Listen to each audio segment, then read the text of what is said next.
Ya, baik rekan-rekan pembelajar ilmu negara, hari ini setelah minggu lalu kita bicara terkait teori terbentuknya negara dan juga bentuk negara begitu ya.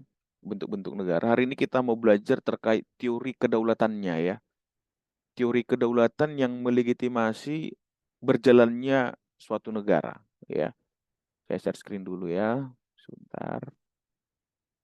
Nanti saya apa?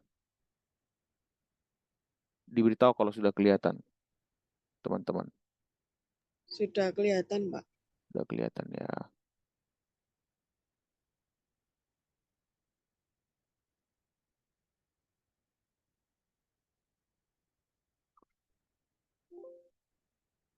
Ketutup dia ya.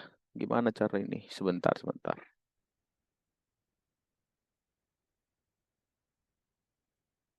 Ya, jadi ketika negara berjalan, kita tahu bahwa di negara itu apa ya? Kalau kita lihat definisi bahwa negara merupakan organisasi kekuasaan, ada keywordnya di sana power atau kekuasaan. Dan tentu memang kekuasaan itu harus ada yang melegitimasinya. Legitimate atau tidak suatu kekuasaan itu memang tergantung siapa pemberi kekuasaan itu kan gitu ya. Apa dasar kekuasaan itu dijalankan? Nah, dalam hal inilah teori kedaulatan negara muncul ya. Karena memang bicara negara itu bicara banyak orang ya. Tadinya kita individu-individu, kita kelompok-kelompok, yang individu mengelompok, yang kelompok kemudian secara konsensual menyepakati menjadi satu ya, menjadi satu di bawah naungan negara, tunduk kepada pemerintah yang jelas nanti kita tahu ada yang oleh karena rakyat memberikan kedaulatan kepadanya, ada Tuhan, hukum dan demikian dan sebagainya ya. Nah, tapi paling tidak kawan-kawan, ya, kalau bicara teori kedaulatan, ya, kita tahu persis bagaimana kemudian negara itu seharusnya berjalan dan kita bisa mengkomparasi nanti apa ya, keunikan-keunikan dari negara-negara yang memilih teori kedaulatan tertentu, yang melegitimasi kekuasaannya, begitu ya. Nah, yang pertama itu ada namanya teori kedaulatan Tuhan. Ini diperkenalkan oleh Thomas Aquinas. Nanti kalau Anda baca di bukunya Pak Suhino ini ya, teman-teman akan melihat bagaimana kemudian para tokoh-tokoh itu ya, para pemikir, sarjana, orang-orang terpelajar ini kemudian melihat ya bahwa ketika negara itu ada, dia tidak mungkin lepas dari eksistensi Tuhan. Dan teori ini teori yang paling tua kawan-kawan ya. Ya, karena mereka sangat yakin ya, seperti Thomas Aquinas dalam teorinya mengatakan bahwa bahwa kedaulatan tertinggi, kewenangan tertinggi itu berada di tangan Tuhan. Oleh karena itu, ya, kekuasaan itu harus mendapat legitimasi dari Tuhan, ya. Legitimasi dari Tuhan. Nah, lalu kemudian, ya, kalau kita melihat kedaulatan Tuhan, karena dia melihat ada suatu kekuasaan yang melampaui kekuatan manusia, ada zat ya, kita meyakini bahwa Allah itu adalah zat yang agung, mulia, tinggi, eh, tidak ada yang melewati dia, tidak ada yang menyamai dia. Oleh karenanya manusia tunduk dan pantas tunduk kepada Tuhan. Dan negara ketika berjalan maka tidak boleh lepas dari Tuhan, kira-kira begitu. Ya. Nah, ini menarik nih. Kalau secara konseptual ya, bahwa kekuasaan itu berasal dari tangan Tuhan dan dilegitimasi oleh Tuhan, maka sering sekali negara yang memilih kekuasaan itu atau mengimplementasikan teori kedaulatan Tuhan ini, sering sekali mereka menggunakan istilah agama resmi. Ya, di negara kita ada dipakai istilah ini. Ya, ini menarik nih kajiannya nih. Apakah kita menganut teori kedaulatan Tuhan atau teori yang mana berdasarkan konstitusi? Itu menarik kita diskusikan di akhir perkuliahan nanti. Nah, tapi paling tidak ya, bagi negara-negara ya, let's say lah Malaysia lah yang paling dekat dengan kita ya, yang mengimplementasikan kedaulatan Tuhan. Mereka punya agama resmi yaitu Islam. Dan itu tertulis dalam konstitusinya ya, tertulis dalam konstitusinya bahwa memang Islam adalah agama resmi, tapi agama-agama lain itu dijamin keberadaannya ya. Oleh karenanya, hukum dan peraturan yang ada di negara itu harus didasarkan ajaran agama. Tergantung ajaran agama yang mana yang dipilih. Boleh Kristen, bisa Islam, ya, bisa agama Buddha, Hindu, agama apa saja. Ya, bisa Zoroastrian, tergantung negara itu memilih Tuhan yang mana yang ingin mereka benar-benar tunduk dan cara yang mana secara akidah, secara syariah mereka ingin implementasikan dalam negaranya. Oleh karena itu, negara memiliki tanggung jawab untuk memastikan bahwa hukum tersebut dipatuhi dan ditegakkan karena Tuhan, ya kan? Jadi komparasinya adalah tidak mungkin kamu tidak mentaati Tuhan, kira-kira seperti itu ya. Walaupun dalam praktiknya tentu kita tahu dalam perjalanan peradaban manusia, manusia tidak selalu mentaati Tuhan ya. Dan kisah para nabi-nabi sudah menggambarkan itu. Tapi paling tidak, bagi negara yang mengimplementasi teori kedaulatan Tuhan, mereka yakin betul bahwa negara itu harus tunduk kepada aturan-aturan yang benar-benar diturunkan oleh Tuhan dan itu diformulasikan dalam aturan positif mereka, ya.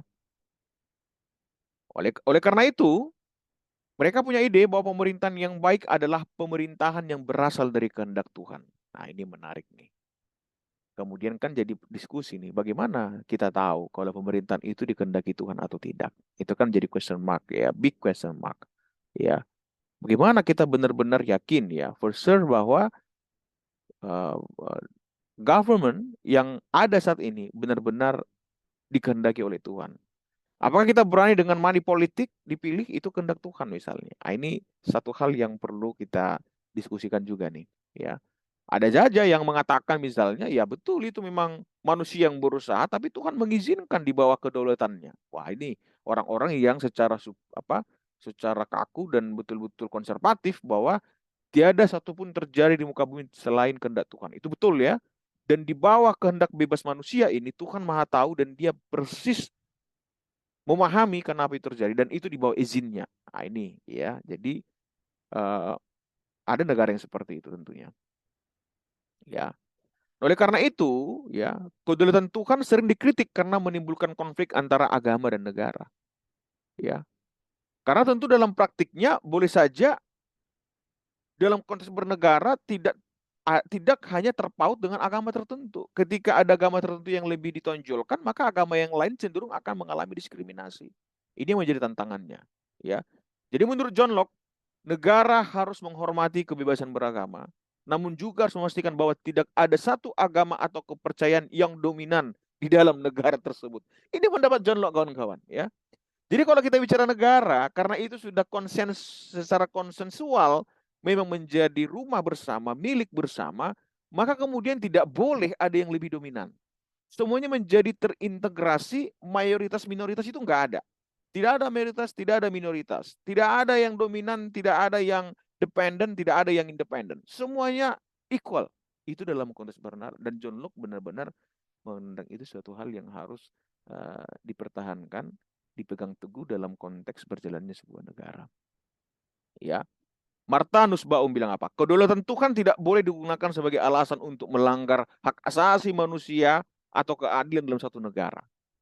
Tidak boleh kemudian ajaran tertentu yang dipegang atau yang ditonjolkan oleh satu pemerintahan, kemudian itu mengeksklusi kelompok lain atau mendiskriminasi kelompok lain. Nah, ini dilematik dari negara yang menerapkan prinsip kedaulatan Tuhan. Nah, ini juga ada kedaulatan negara ya. Walaupun tadi judulnya kedaulatan negara, maksudnya dalam konteks ini negara yang berdaulat. Kalau yang tadi di awal itu negara dalam konteks umum, apa yang melegitimasi kekuasaannya ada, yang ada di negara tersebut ya. Nah, ini tokohnya John Bodin. Dia bilang apa? Negara adalah pemegang kekuasaan tertinggi. Benar-benar melihat bahwa legitimasi kekuasaan ada pada negaranya itu, organisasi kekuasaannya itu, ya. Oleh karena apa? Ketika dia memiliki wilayah pemerintahan, maka dia berhak untuk buat keputusan apapun yang mengikat warga negaranya. Itu menurut John Bodin. Kedaulatan nggak boleh diletakkan sepenuhnya pada satu kelompok atau institusi, melainkan harus dipartisipasikan oleh seluruh warga negara. John Bodin ini, ya, pendapatnya dikontra oleh John Rawls. John Rawls bilang, nggak boleh dong.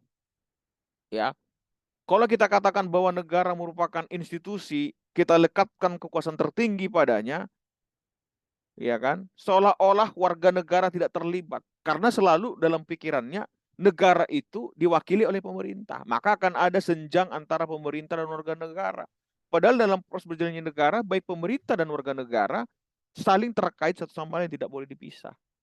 Ya, makanya John Rawls bilang harus dipartisipasikan itu oleh seluruh warga negaranya juga dalam berjalan sebuah negara.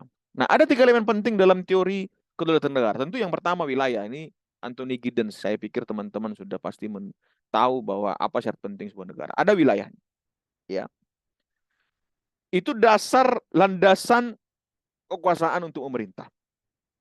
Ya. Itu pendapat Anthony Giddens. Sementara Max Weber bilang apa? Bahwa hak untuk mengatur mengendalikan segala kegiatan yang terjadi dalam wilayahnya itu untuk menegakkan hukum, mengambil tindakan dan mempertahankan keamanan dan ketertiban. Ada power, ya, ada power yang di exercise dalam berjalannya sebuah negara itu. Tentu harus ada warga negara, ya. Samuel P. Huntington. Dia bilang apa? Kedaulatan negara tidak bisa dipisahkan dari kepentingan dan kesejahteraan warga negaranya. Bahwa warga negara memiliki hak dan tanggung jawab untuk melindungi hak-hak dan kepentingan. Jadi negara itu ada, tidak serta-merta ujuk-ujuk ada terus ya udah ada aja gitu. Bukan. Dia didirikan ada karena memang ada individu-individu, ada kelompok-kelompok yang menjadi satu, menjadi negara yang besar, jadi satu negara yang mengikat apa ya, yang unite begitu. Lantas kemudian dia harus mencapai kesejahteraan, damai sejahtera, kemakmuran dan sebagainya, social justice dan sebagainya, ya. Oke, yang ketiga ada namanya teori kedaulatan rakyat. J.J. Rousseau, ya, dia bilang apa ya? Tentu kita sangat dekat dengan teori ini karena kita mencantumkan itu pada konstitusi kita, pada pasal 1 itu, ya. Ayat 3. Kedaulatan rakyat dilaksanakan oleh berada di tangan rakyat dilaksanakan berdasarkan konstitusi atau undang-undang dasar, ya. Jadi rakyatlah yang memiliki kekuasaan, bukan di tangan penguasa atau elit atau kita sebut sering biasanya oligarki, ya. Saya dengar hari ini ada demonstrasi menolak undang-undang Perpu Cipta Kerja. Saya bilang kemarin kepada teman-teman BEM, teman-teman jangan lupa untuk menyusunkan argumentasi pro kontra supaya teman-teman bisa tahu apa dasar cara pandang pemerintah terhadap Perpu Cipta Kerja dan apa cara pandang kita sebagai rakyat. Kita harus benar-benar objektif di tengah menyuarakan proporsionalnya. Jangan membabi buta semua salah, semua najis, nggak boleh lah. Kita harus lihat pro kontranya apa. Di tengah-tengah berjalan negara dalam kondisi negara saat ini, apakah Perpu Cipta Kerja menjadi kebutuhan? Itu menjadi question mark kita. Lalu kita evaluasi apa yang salah. Oke, salah secara formalnya, proses pembentukannya itu persoalan. Maka di MK kemarin itu ada putusan MK yang mengatakan dia kemudian ditangguhkan selama 2 tahun untuk kemudian disempurnakan oleh pemerintah. Lalu eksekutif mengeluarkan perpu disahkan oleh DPR. Nah, ini apakah mekanisme dari itu? Ya, tentu itu menjadi hal yang ini. Karena agak lucu tuh ya. Kita teriak Perpu Cipta Kerja, belakangan kemarin saya nonton TV One, katanya LSI itu merilis kepuasan terhadap Jokowi 72%. Lah berarti mayoritas orang suka cipta kerja kan gitu kan. Nah, ini bukan mayoritas minoritas nih, tapi secara objektif kita tahu barangkali memang ada substansi tertentu dari Perpu Cipta Kerja itu yang harus kita evaluasi dan harus diperbaiki. Saya pikir disitulah rakyat perlu ada sebagai social controlnya begitu ya.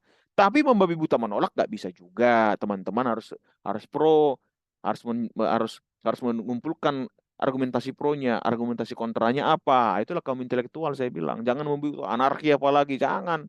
Kita nggak mahasiswa cara kampungan begitu lagi. Kita harus gerakan intelektual saya bilang. Seharusnya kita sudah berubah pola-pola apanya itu ya, pola pikirnya itu. Berdemonstrasi, menyampaikan pendapat jelas. Itu bagian dari teori kedaulatan rakyat ini, ya. Jadi Abraham Lincoln bilang gini, kedaulatan rakyat adalah asas dasar dari pemerintahan yang baik, ya. Pemerintahan itu baik kalau rakyat yang berkuasa. Dan negara demokratis harus didasarkan pada partisipasi aktif warga negara.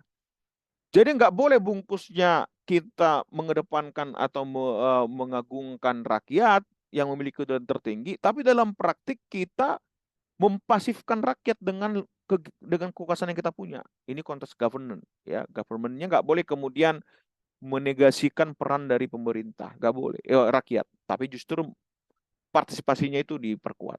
Nah, yang berikutnya itu demokrasi. Ya, Tentu demos kratein ya, demos itu rakyat, kratein itu kekuasaan atau kedaulatan. Tentu itu. Katanya bahwa warga negara diberi kesempatan untuk memilih wakil mereka secara bebas dan adil ya.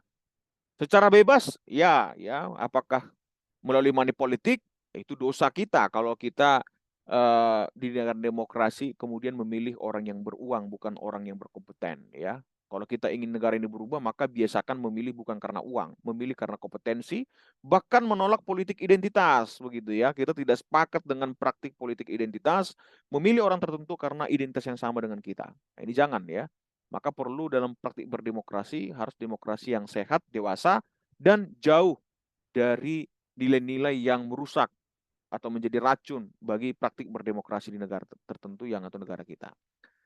Nah, ini menekankan pentingnya hak asasi manusia dan keadilan sosial. Sudah pasti ya, karena rakyat dikedepankan ya, sehingga rakyat dipenuhi hak-hak dan politiknya tentunya ya, hak asasi sipolnya, ekosopnya ya, dan hak-hak lainnya. Ada social justice, pembangunan yang merata. Dulu Muhammad Hatta menggalakkan koperasi, bagaimana pembangunan itu merata ya. Bagaimana perekonomian itu dibangun secara gotong royong berdasarkan kekeluargaan. Ya ini tantangan kepada generasi muda nih. Bagaimana menghidupkan koperasi di era kalian. Rakyat diberikan kesempatan yang sama mempengaruhi keputusan politik.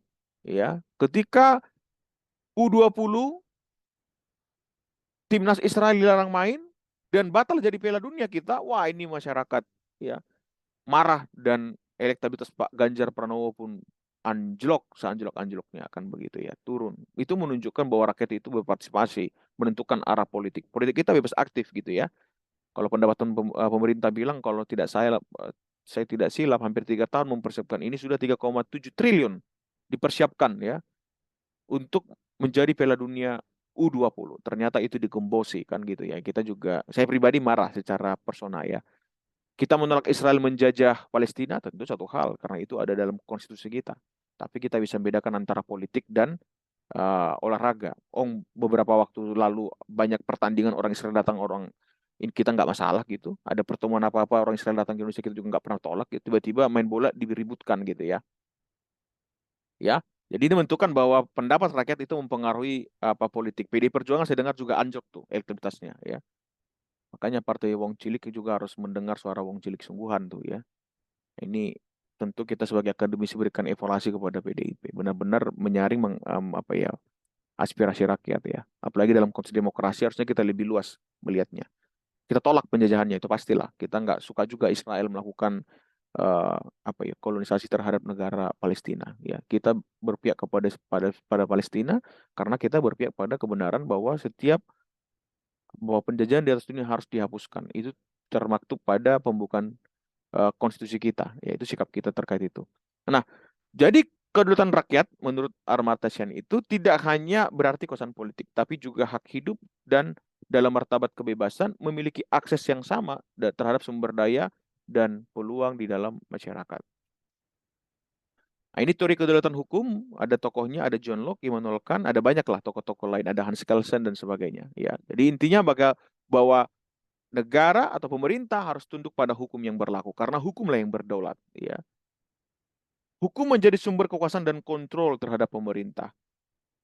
Kekuasaan yang di-exercise, yang dijalankan itu harus termaktub pada hukum. Harus ada undang-undang yang meregulasinya. Supaya apa? Dia tidak terperangus, tidak menjadi abuse of power. Ya, jadi hukum yang berdaulat, segala sesuatu yang berhubungan dengan berjalannya negara harus dihubungkan dengan hukum. Perpu Cipta Kerja harus ada untuk menjalankan pemerintahan ketika misalnya mengundang investor dan kebijakan terhadap pengusaha misalnya. Maka hukum tidak bisa dikesampingkan. Ya, bahwa setiap orang tanpa terkecuali harus tunduk pada hukum, ya. Jadi secara panjang ya, ini kalau kita lihat mulai abad ke-16 itu di Inggris ya, kita tahu ada John Locke, Thomas Hobbes ya. Mereka semakin melihat bagaimana kemudian negara harus tunduk pada hukum. Perlu sekali ada aturan bersama yang kita buat, aturan main yang kita buat, dan kita hidup dengan aturan itu sehingga kita tidak semena-mena terhadap yang lain atau tidak semena-mena terhadap kelompok tertentu atau tidak semena-mena membuat kebijakan yang itu bukan sesuatu yang kita sepakati. Maka perlu ada hukum menurut John Locke dan Thomas Hobbes. Ya. Nah, ini yang diadop oleh teman orang Amerika itu ya, ya orang. Amerika Serikat itu jelas menyembunyikan dalam konstitusi mereka bahwa mereka memang mengedepankan sama seperti kita ya di konstitusi Indonesia adalah negara berdasarkan hukum ya. Jadi betul-betul menunjukkan kedaulatan hukumnya di sana. Nah, misalnya ada Montesquieu, The Spirit of Law ya dari Montesquieu pada tahun 1748. Nah, itu tokoh-tokoh yang kemudian benar-benar memahami perlunya supremasi hukum, perlunya kesetaraan di hadapan hukum, dan perlunya ada pengadilan atau peradunia atau peradilan yang independen ya. Independensi yudikatif. Jadi perlu ada supremasi hukum dalam suatu negara, bagaimana kemudian hukum harus menjadi sumber utama kekuasaan dan pemerintah harus tunduk pada hukum itu.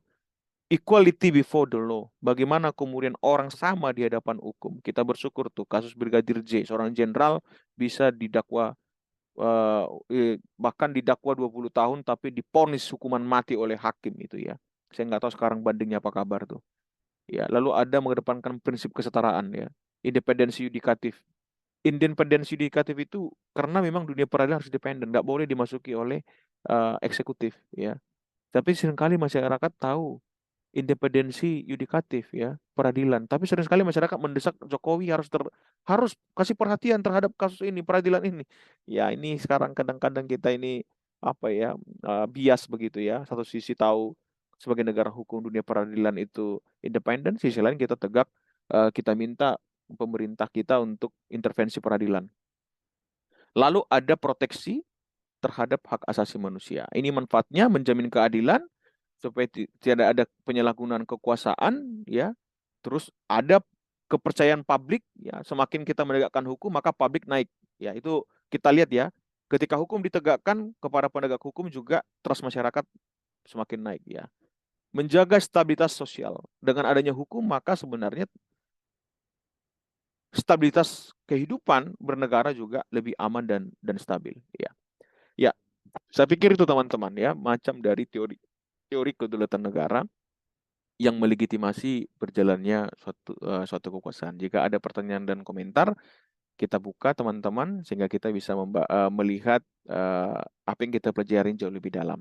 Termasuk bagaimana praktik dan implementasi teori dalam berjalannya sebuah negara.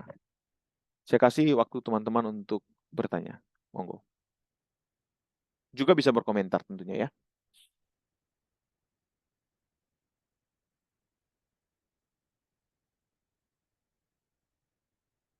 Gimana teman-teman? Cukup jelas? Ada yang mau ditanyakan terhadap teori-teori ini?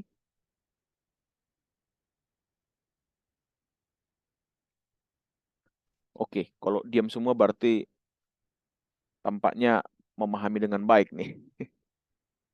Afik gimana? Paham, Fik? Alhamdulillah Pak, sudah cukup Pak. Ya, Bintang gimana? Paham? Sejauh ini alhamdulillah bisa mengerti, Pak. Oh, bisa mengerti. Alhamdulillah kalau begitu.